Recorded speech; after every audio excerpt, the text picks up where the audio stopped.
Hello again YouTube, another quick video hopefully to go through some more of the changes that's happened over the winter.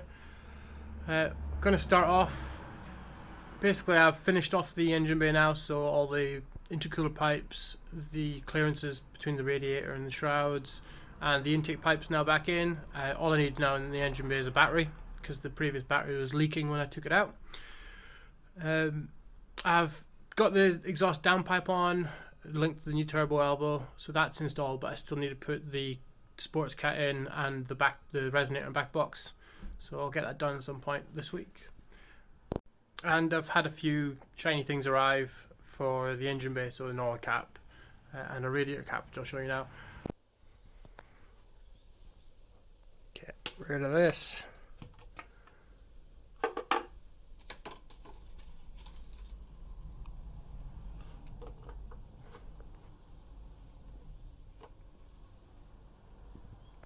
Better.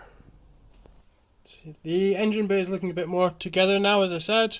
Little HKS radiator cap has just arrived, and the whole intake system, as I said, is now all back together again. So intercooler pipe's been polished up quite a bit since it came off the car. It also has the intake pipe, which is down there. I intend to remove the MAF sensor. It is already running on speed density, so I think I could probably pull that out now and it would run fine, but I'm going to wait till it's properly remapped. Now, the issue I had with clearance between the intercooler pipe and the shroud is still kind of there, and I ended up having to repurpose a bracket.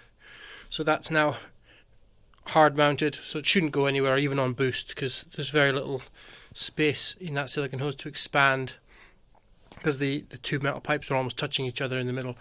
So it should be clear. I'll keep an eye on it, and if I have problems still, I'll have to do something a bit more serious about it.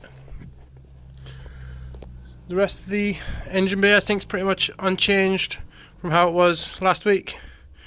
So we'll move on to the back end and have a look.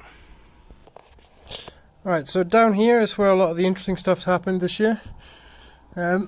Firstly, when I picked up the car, there was issues with the diff bushes.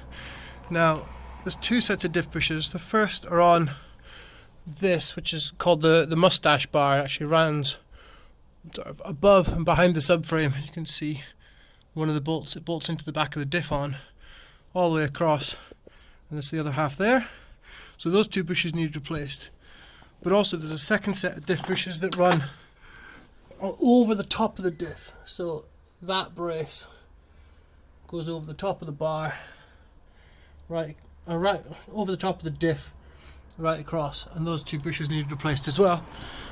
Overall, not too difficult a job. Basically, I kind of cheated and lowered the whole subframe down, left the wheels and drive shafts in place, and supported the diff, and that allowed me space to get everything out.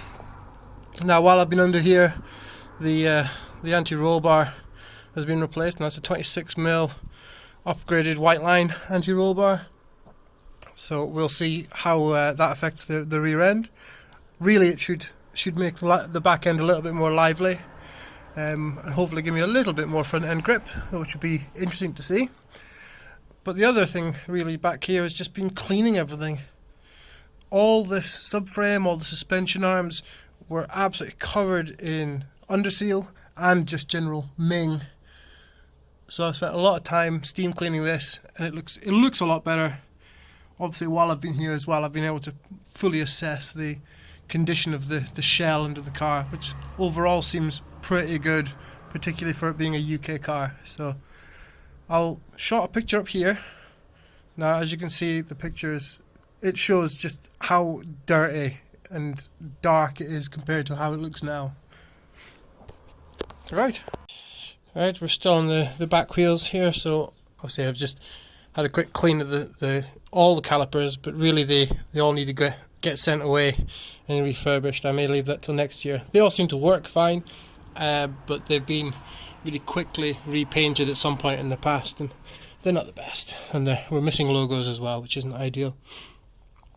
Now I've upgraded the brake lines. Now these are hell brake lines.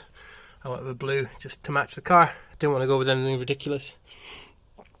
And I've replaced the rear springs to the stock springs. Before I was running rubber spacers to try and raise the back end because it was constantly catching on the arches. Here's a picture of that process.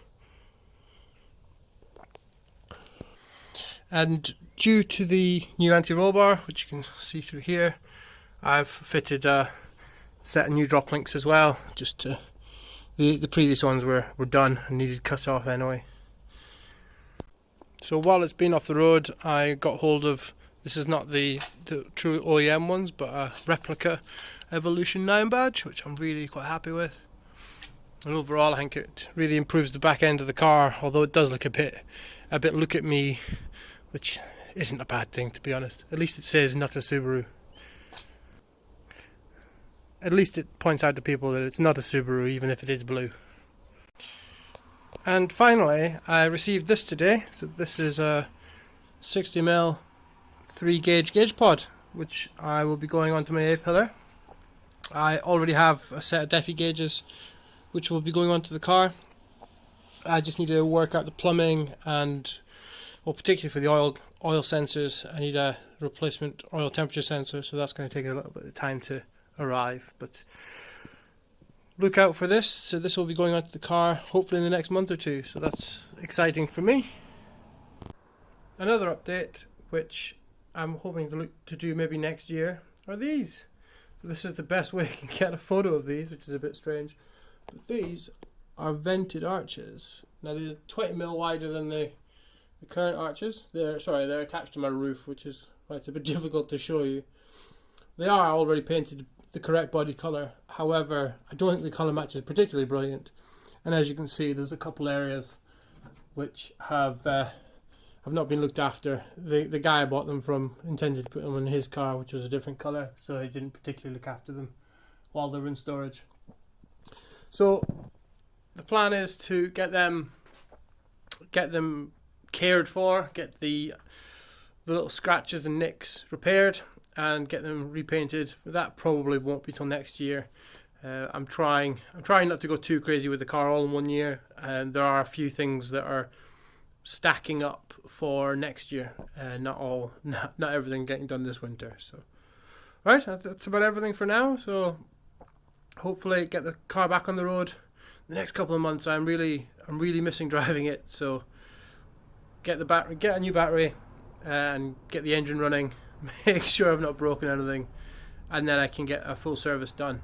And after that, it's ready to go on the road. Just waiting for all the salt to disappear. So, thanks again. Like and subscribe if you like what you see. Thanks. Bye.